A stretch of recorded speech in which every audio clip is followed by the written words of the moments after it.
ملی ہے خوبیاں انسان کو مدینے سے، چرائی پھول نے خوشبو وہاں پسینے سے۔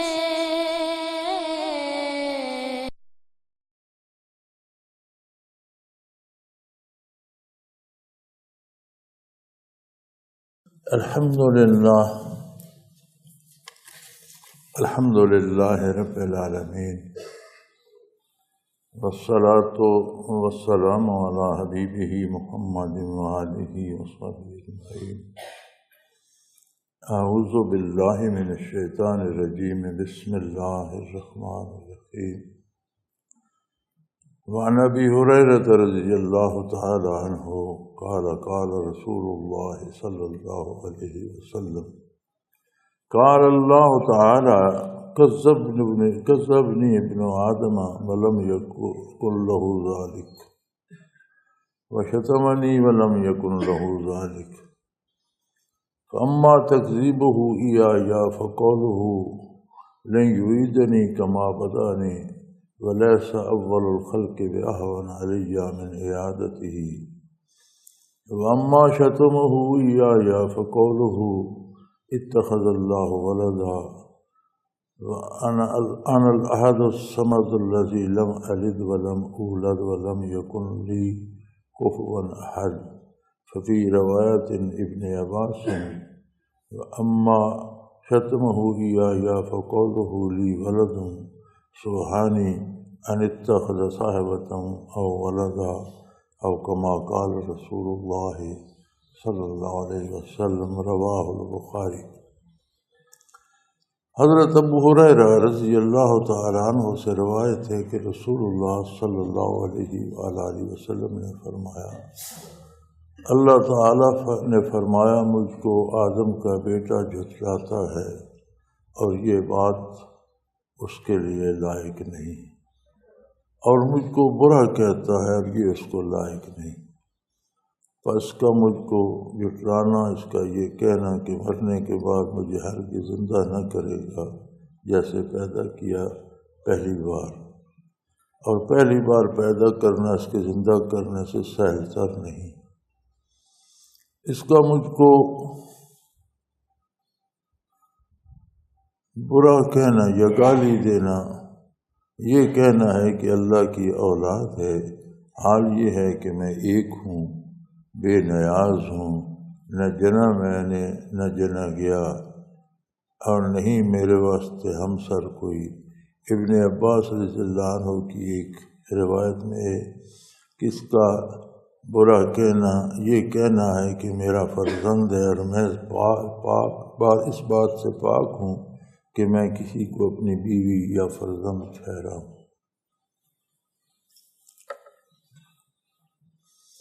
رسول اللہ صلی اللہ علیہ وسلم نے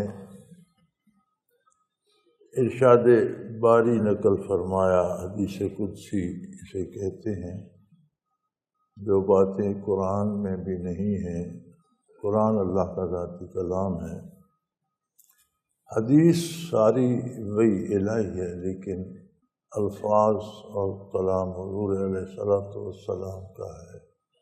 قرآن میں بات بھی اللہ کی ہے، الفاظ بھی اللہ کے ہیں، حدیث میں بات اللہ کریم کی ہے، الفاظ نبی کریم صلی اللہ علیہ وسلم۔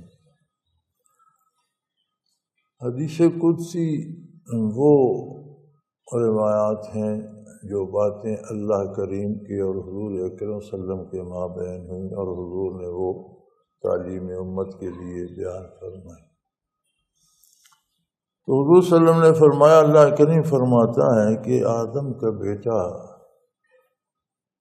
مجھے جھٹلاتا ہے، انکار کرتا ہے میری قدرت کا، میری عظمت کا، میرے ارشاد کو غلط قرار دیتا ہے، اور یہ اسے کسی طور زیب نہیں دیتا۔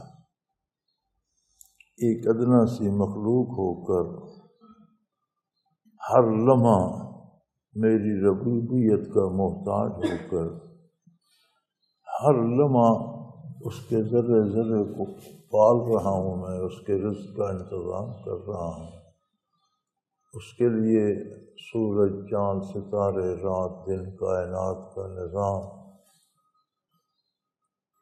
بے پناہ وسیع تر نظام اس کے لیے ترتیب دیا ہے، اور وہ میری بات کا انکار کرتا ہے، کہتا ہے یہ جھوٹ ہے، یہ اسے کسی طور سے نہیں دیتا۔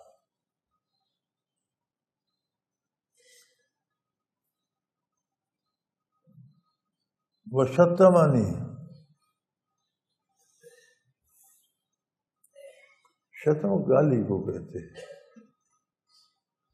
گالی کیا ہوتی ہے؟ کسی کے لیے ایسے الفاظ استعمال کرنا جو اس کے لیے انتہائی تکلیف دہ، انتہائی توہین آمیز اور انتہائی غصہ دلانے والے ہیں۔ گالی میں 3 چیزیں پائی جاتی ہیں۔ توہین آمیز ہوتی ہے گالی، انتہائی توہین ہوتی ہے اس میں، اور انتہائی غصہ دلانے والی اور ناقابل برداشت الفاظ ہوتے ہیں۔ تو فرمایا وہ میری شان میں ایسے الفاظ کہتا ہے، یہ تو اسے زیب نہیں ہے۔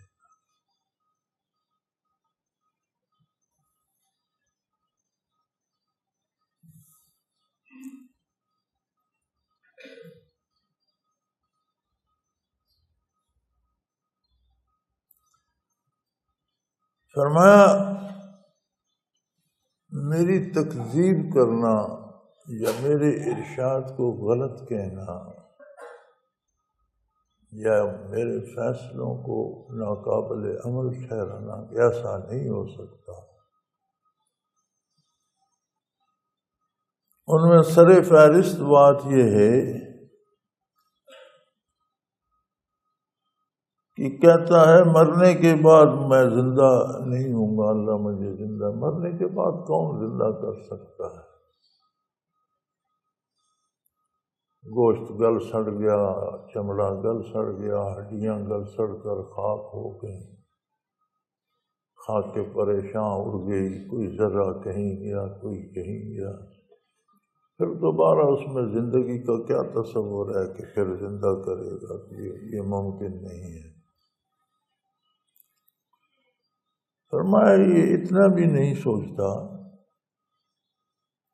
کہ دوبارہ زندہ کرنے سے پہلی بار پیدا کرنا اصولاً مشکل ہے، اللہ کے لیے مشکل نہیں ہے، لیکن اصولاً ایک چیز جو پہلی بار بنائی جاتی ہے، عدم سے وجود میں لائی جاتی ہے، وہ مشکل ہوتی ہے۔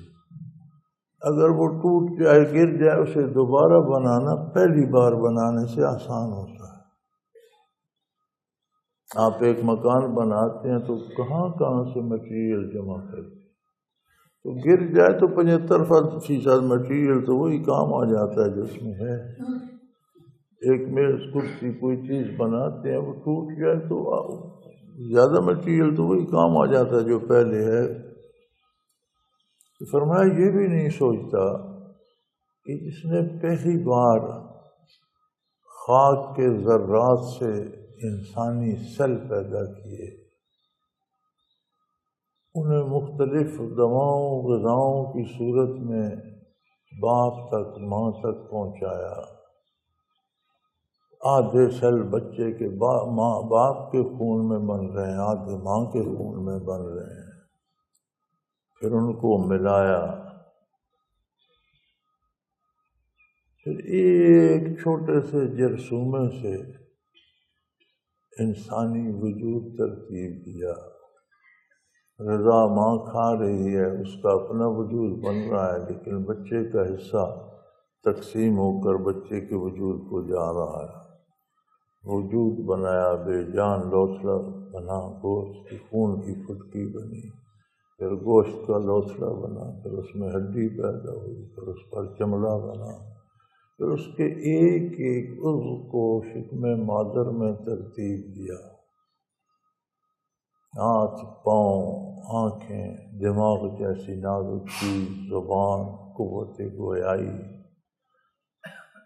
دل جیسا نازک ہو، پھر اسے ماں کے پیٹ میں ہی چلا دیا، تو شکم مادر سے چلنا شروع ہوتا ہے، لب گود تک چلتا رہتا ہے۔ وہ سینکڑوں سال بھی زندہ رہے تو سینکڑوں سال ایک لمحے کے لیے رکتا نہیں ہے۔ کیسی کیسی نظر جیسی نگاہ جیسی آنکھوں جیسی مشینیں کی، یہ کیا آسان تھا کہ دوسری دفعہ نہیں بنا سکتا۔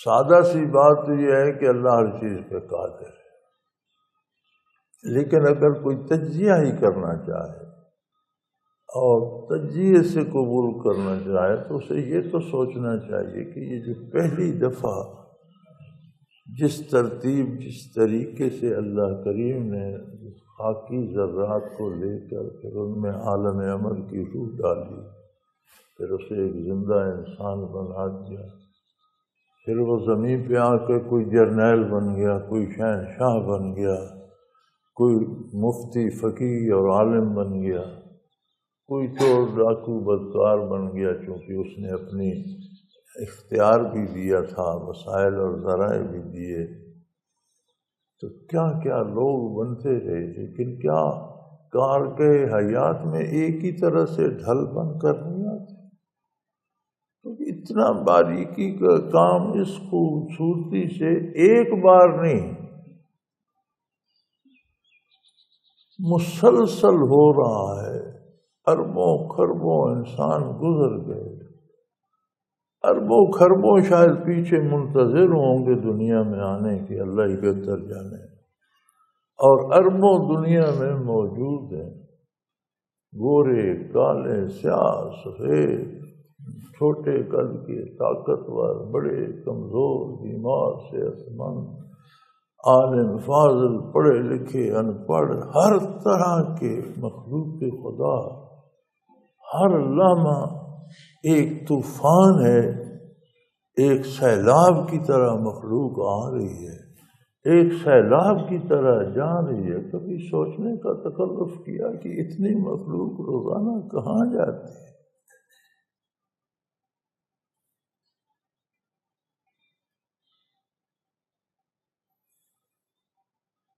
یہ ایک انسانی طوفان ہے جو ہر لمحہ خاک میں مل رہا ہے۔ کیا خبر تہ خاک تماشا کیا ہے، کیا ہو رہا ہے زمین کے نیچے؟ کچھ تو ہوگا، اتنی مخلوق کہاں جا رہی ہے، ان کا کیا انجام ہو رہا ہے؟ اور جانے والوں سے آنے والوں کا تانتا زیادہ بندھا ہوا ہے، انسانی آبادی بڑھ رہی ہے۔ تو اگر یہی یہ سوچ لے کہ جس قادر مطلق نے پہلی بار پیدا فرمایا اس کے لیے دوسری بار پیدا کرنا کیا مشکل ہے؟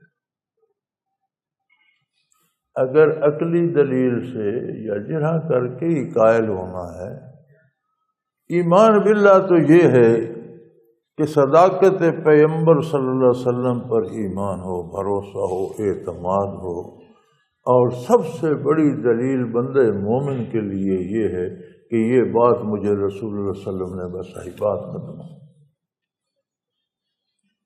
مسلمان کی ایک ہی دلیل ہے، یہ بات کیوں مانتے ہو، ایسا عقیدہ کیوں ہے، یہ مجھے رسول اللہ صلی اللہ علیہ وسلم نے بتایا، بات ختم ہو۔ لیکن اگر کوئی عقلاً ہی سوچنا چاہے تو وہ سوچے تو صحیح، انسانی وجود کی تعمیر، اس میں حیات کا پیدا فرمانا پہلی بار کیا آسان ہے کہ دوسری بار اسے مشکل لگتا ہے کہ مجھے کوئی زندہ کیسے کرے گا؟ یہ اسے زیب نہیں دیتا تھا۔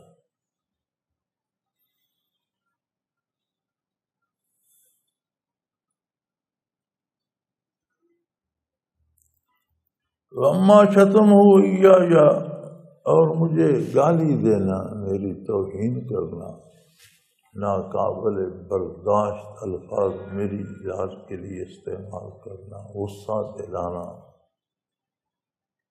ایسے جملے کہنا کہ سننے والا سختی پر سختی سے جواب دینے پر آمادہ ہو جائے، وہ یہ ہے کہ وہ کہتے اتخذ اللہ ولدا کہ اللہ کے بیٹے ہیں۔ فقالت الیہود عزیر ابن اللہ، یہودیوں نے کہہ دیا حضرت عزیر علیہ السلام اللہ کے بیٹے ہیں۔ وقالت النصارى المسیح ابن اللہ، عیسائیوں نے کہہ دیا عیسیٰ علیہ السلام اللہ کے بیٹے ہیں۔ مشرکین عرب کہتے تھے فرشتے اللہ کی بیٹیاں ہیں۔ فرمایا یہ تو سخت توہین ہے، میری سخت غصہ دلانے والی بات ہے، غضب کو بھڑکانے والی بات ہے، ایسی بات ہے کہ جس کی شان میں کہی جائے اس کو انتقام پہ مجبور کر دے۔ میری مخلوق ہو کر، ہر آن میرا محتاج ہو کر، 10 کھرب سل ہیں ہر انسان کے وجود میں، اور ہر سل ہر آن قدرت باری کا محتاج ہے، بن رہا ہے، مر رہا ہے، پیدا ہو رہا ہے۔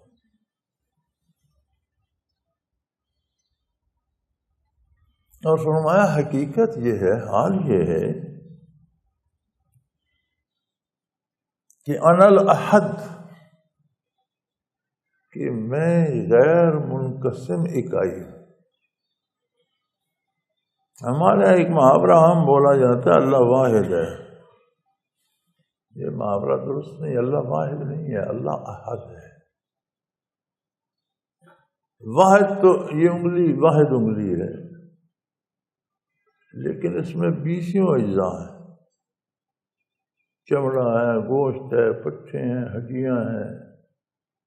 اس واحد کے اندر کتنی اکائیاں ہیں؟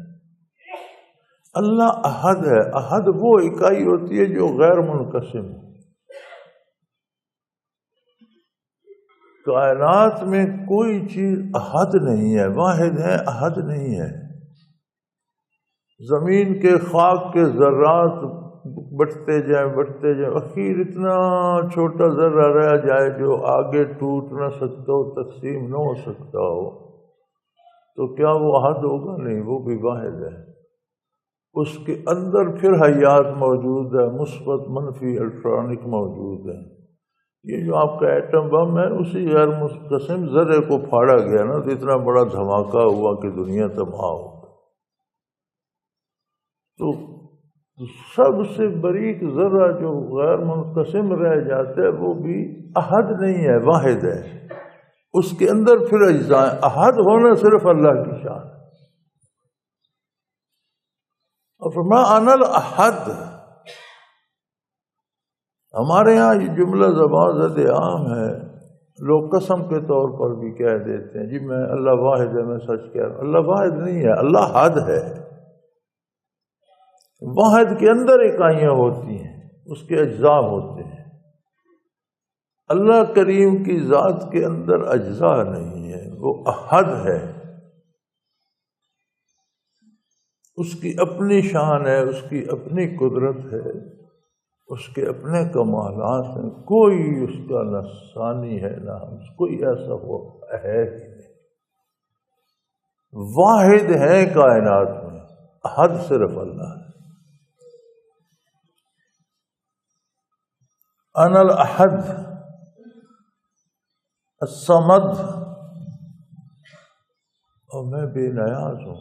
یہاں بڑی غلط فہمی لگی ہے، اس کا ترجمہ لکھ دیتے ہیں، یہاں بھی ترجمہ یہی لکھا ہوا ہے کہ میں بے پرواہ ہوں۔ بے پرواہ اور لاپرواہ ہم مانی ہیں۔ بے پرواہ سے یوں سمجھ آتی ہے جیسے اللہ کریم کو ہماری کوئی پرواہ نہیں اور ہم خود ہی دھکے کھاتے پھرتے ہیں، جو ہو ہمارے ساتھ اچھا ہو برا ہو اللہ کو ہماری، ایسی نہیں بات۔ بے پرواہ نہیں، وہ بے نیاز ہے۔ نیاز ہوتا ہے احتیاج، ضرورت، تھوڑی بہت بھی کسی کی مدد کی ضرورت، کہیں کسی کی تعاون کی ضرورت، کہیں کسی کی رائے مشورے کی ضرورت، کہیں کسی سے کوئی معنی پوچھنے کی ضرورت، کہیں کسی بات کی ادنا سی کوئی ضرورت، تو بے نیاز اسے کہتے ہیں جسے کسی سے کچھ لینے کی کوئی ضرورت نہیں، علم میں، عمل میں، طاقت میں، قدرت میں، حیات میں، کسی معاملے میں کسی کا کوئی احتیاج، کسی کا کوئی محتاجی، کسی کی کوئی ضرورت اس سے نہ ہو، اسے بے نیاز کہتے ہیں۔ بے پرواہ ترجمہ درست نہیں ہے، وہ اللہ بے نیاز، ساری کائنات اس کی حاجت مند ہے، اسے کسی کی حاجت نہیں۔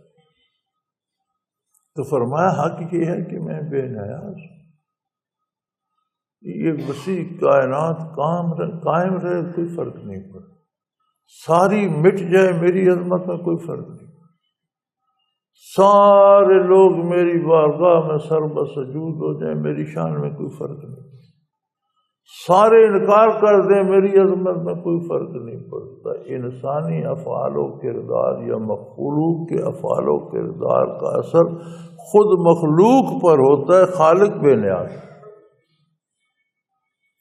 جو نیکی کرتا ہے وہ اللہ کا کوئی اللہ پہ احسان نہیں کرتا،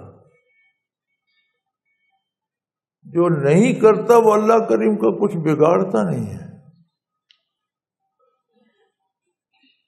تو یہ انسانی خرابات ہیں، بندہ 4 دن نمازیں پڑھ لینا تو پھر وہ سمجھتا ہے کہ دوست خط لکھتے ہیں جی اتنے عرصے سے ذکر بھی کرتا ہوں، اتنی نمازیں پڑھتا ہوں، پھر بیٹا بیمار ہو گیا۔ بھائی بیٹے کی بیماری کا تعلق آپ کی نمازوں سے کیا؟ نماز آپ پر فرض ہے تو پڑھتے ہیں۔ اللہ کریم کی نعمتیں کھاتے کتنی ہیں، پتہ تو تب لگتا کہ وہ یہ سورج کی کرنیں اور ہوا کے جھونکے اور بارش کے قطرے بھی حکمرانوں کے قبضے میں دے دیتا، اور وہ پھر قیمت لے کر بجلی کی طرح تمہیں سپلائی کرتے، تمہیں سمجھ آ جاتی۔ خالی کتنی آکسیجن استعمال کرتے ہو، کوئی چندہ، کوئی ٹیکس، کچھ نہیں۔ تمہارے وجود کے اندر 10 کھرب سیل پال رہا ہے، 6 مہینے سے زیادہ کوئی سیل زندہ نہیں رہتا، 6 مہینے میں ہر بدن کے اندر 10 کھرب موتیں ہوتی ہیں، 10 کھرب نئے سیل پیدا ہوتے ہیں۔ 10 کھرب موتیں تو میرا خیال ہے کئی سالوں میں زمین پر ساری آبادی 6 کھرب ہے، موتیں 10 کھرب کہاں سے ہیں؟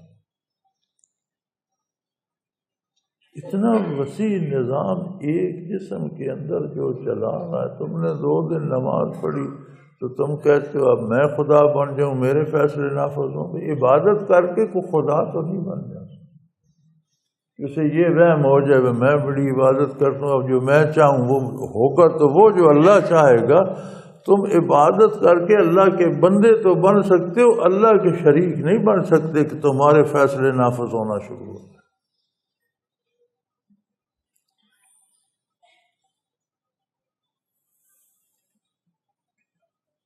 تو فرمایا میں بے نیاز ہوں،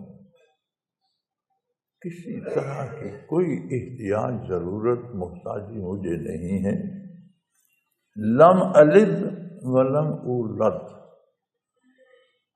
نہ میری کوئی اولاد ہے نہ میرے کوئی والدین ہیں، میں اپنی ذات میں آپ ہوں، ہمیشہ سے ہوں، ہمیشہ رہوں۔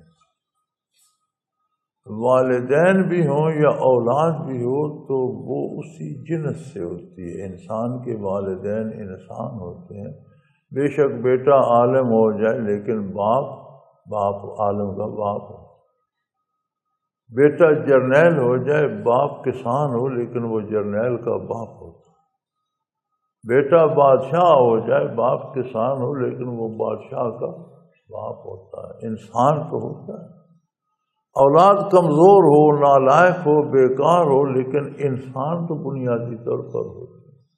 تو فرمایا میرا تو کوئی ہمسر نہیں۔ اگر والدین ثابت کرتے ہو تو پھر کئی معبود، کئی خدا بن جائیں گے۔ اولاد ثابت کرتے ہو تو کم از کم وہ معبود تو ہوگا، الہ تو الوہیت تو اس میں ہوگی، جیسے انسان کے بچے میں انسانیت ہوتی ہے، جانور کے بچے میں جانور کی خصوصیات ہوتی ہیں۔ کمزور ہو یا کم تر ہو، لیکن ہوتی بنیادی طور پر تو شیر کا بچہ شیر، کتے کا بچہ کتا، بیل کا بچہ بیل، انسان کا بچہ انسان۔ تو اگر اللہ کی بھی اولاد ہو تو کمزور سے ہی، چھوٹا موٹا سے ہی ایک اور الہ تو ہوگا۔ تو میں شکر بات، یہ تصور ہی بنیادی طور پر غلط ہے کہ کوئی میرے والدین ثابت کرے یا اولاد ثابت کرنا چاہے۔ وَلَمْ يَكُنْ لِي كُفُوًا أَحَدٌ، اور کوئی دوسرا کسی طرح سے کسی بات میں، علم میں، عمل میں، قدرت میں، طاقت میں، کسی شعبے میں میرے برابر کوئی نہیں آ سکتا، کیونکہ میں اکیلا خالق ہوں، باقی سب مخلوق ہے۔ فرشتہ ہے، انبیاء ہیں، صلحاء ہیں، بادشاہ ہیں، امراء ہیں، لیکن سب مخلوق۔ خالق اور مخلوق برابر نہیں ہو سکتے۔ بنانے والا اور بننے والی چیز ایک جیسے تو نہیں ہو، تو میرا کوئی ہمسر نہیں۔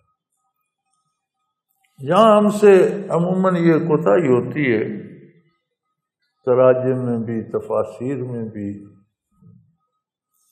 زبان و کلام میں، بیان میں بھی، سلوک میں، ہم انبیاء علیہ السلام کی اس میں بڑی شان سمجھتے ہیں کہ ہم انہیں اللہ کی صفات میں شریک کر لیں اور ان کے لیے وہ الفاظ استعمال کریں جو اللہ کو زیبا ہے۔ ایک طبقہ اس طرف نکل جاتا ہے، انتہا تک چلا ہے، دوسرا دوسری طرف جو وجہ سمجھتا ہے کہ عظمت الہی اس بات میں ہے کہ سب کی، باقی سب کی توہین اور تردید کی جائے، حتیٰ کہ وہ انبیاء کی عظمت کو بھی معاف نہیں کرتے اور انبیاء کی توہین میں الفاظ لکھ دیتے ہیں۔ یہ دونوں انتہائیں ہیں اور زیادتی ہے۔ اعتدال یہ ہے کہ اللہ اللہ ہے، واحد لا شریک ہے، ساری کائنات، ساری مخلوق میں سب سے افضل مخلوق اللہ کے نبی اور رسول ہے۔ تمام رسولوں میں سے سب سے افضل ہستی، سب کے امام، آقا نامدار حضرت محمد رسول، لیکن اللہ کے رسول ہیں، اللہ کی ذات یا صفات میں شریک نہیں۔ سادہ سی بات، سادہ سا ایمان، سیدھا سا، تھوڑا نازک معاملہ ہے۔ عظمت انبیاء بھی بحال رہنی چاہیے اور عظمت الہی پہ بھی حرف نہیں آنا چاہیے۔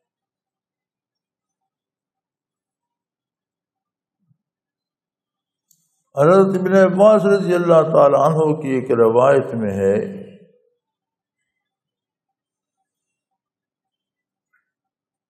کہ انسان جو ابن آدم، آدم کا بیٹا مجھے جو گالی دیتا ہے وہ یہ ہے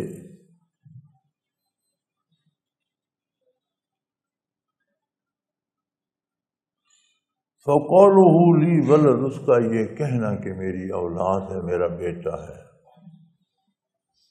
اللہ کی شان میں یہ کہنا، یہ اس طرح کا ہے جیسے کسی کو انتہائی غضبناک کرنے والی کو گالی دی جائے، توہین آمیز کلمہ کہا جائے، نہایت اس کے غضب کو ابھارنے والی بات کی جائے۔ فرمایا سبحانی، میں تو پاک بے نیاز ہوں، پاک ہوں ان چیزوں سے، ان سے بہت بالا تر ہوں۔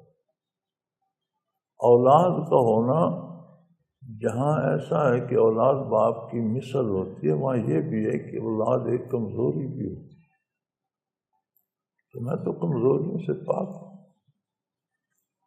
ان باتوں سے بہت بلند ہے میری شان کہ کسی کو اپنی بیوی بنو یا کسی کو اپنی اولاد ہوگی تو بیوی بھی ہوگی۔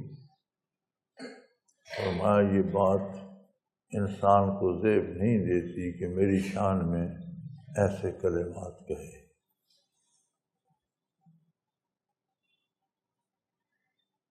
جو وہ کریم ہے،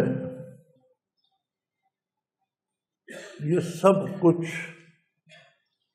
ہوتا آیا ہے، آج بھی ہو رہا ہے اور شاید آگے بھی ہوتا چلا جائے گا۔ لوگ ایسا کہنے والے تھے بھی، ہیں بھی، رہیں گے بھی، لیکن وہ ایسا کریم ہے کہ اس نے ان پر بھی توبہ کا دروازہ بند نہیں کیا۔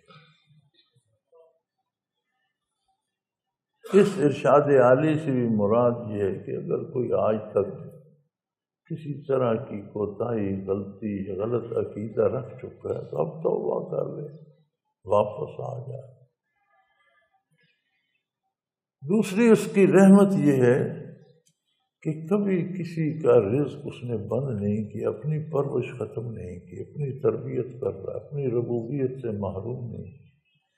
انسان کچھ کرتا رہے، وہ اس کا رزق، اس کی روزی، اس کی زندگی جو اس نے مقرر کر دی ہے وہ دیتا رہتا ہے۔ حالانکہ چاہیے تو یہ تھا کہ جو اتنا غضب کو بھڑکا ہے اس کا بند کر دیا جائے، رزق بند کر دی جائے، حیات چھین دی جائے، لیکن وہ کریم ہے۔ اور اس کے ساتھ سب سے بڑا احسان یہ ہے کہ پھر توبہ کا دروازہ کھلا ہے اور توبہ کی گنجائش موجود ہے۔ تو کتنی غلطیاں ہو جائیں، کتنی کوتاہیاں ہو جائیں، کتنے گناہ ہو جائیں، رحمت باری سے مایوس نہیں ہونا چاہیے۔ سب کا علاج توبہ ہے، اور توبہ الفاظ کو نہیں کہتے، توبہ عمل کا نام ہے کہ آئندہ سے وہ گناہ چھوڑ دے اور اللہ کے نبی صلی اللہ علیہ وسلم کی اطاعت کا رستہ اپنا لے۔ یہ توبہ توبہ ایک عمل ہے، قول توبہ نہیں ہے۔ وآخر دعوانا ان الحمد للہ رب العالمین۔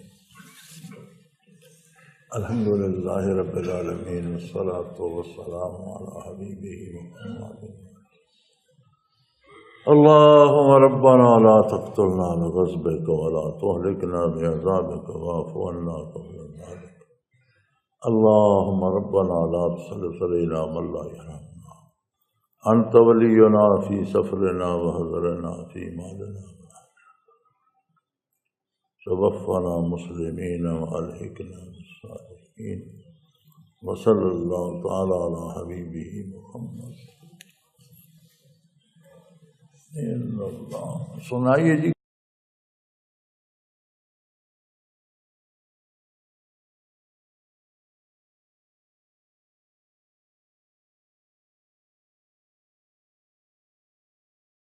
حضرت امیر محمد اکرم آوان مد ذلہ العالی دارالعرفان منارہ ضلع چکوال میں سالہ سال سے قرآن و حدیث کے اوپر خطابات کر رہے ہیں اور سلسلہ نقشبندیہ اویسیہ کے مطابق لوگوں کو ذکر الہی کی تربیت دے رہے ہیں۔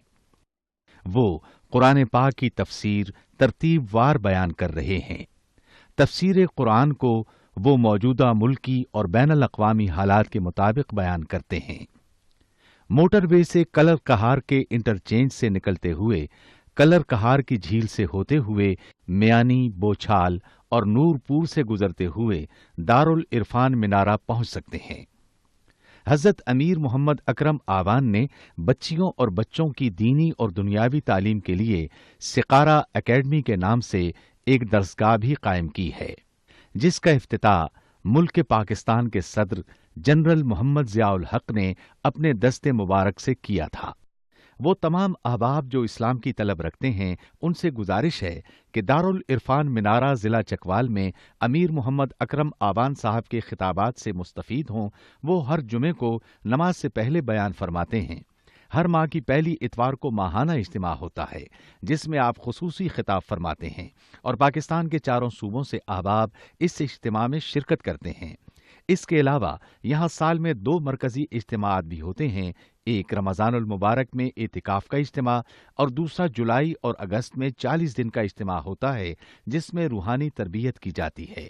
اپنا خون سیماب دے کر اتنا ہم کر جائیں گے، نام آقا کا چمن میں پھر رقم کر جائیں گے۔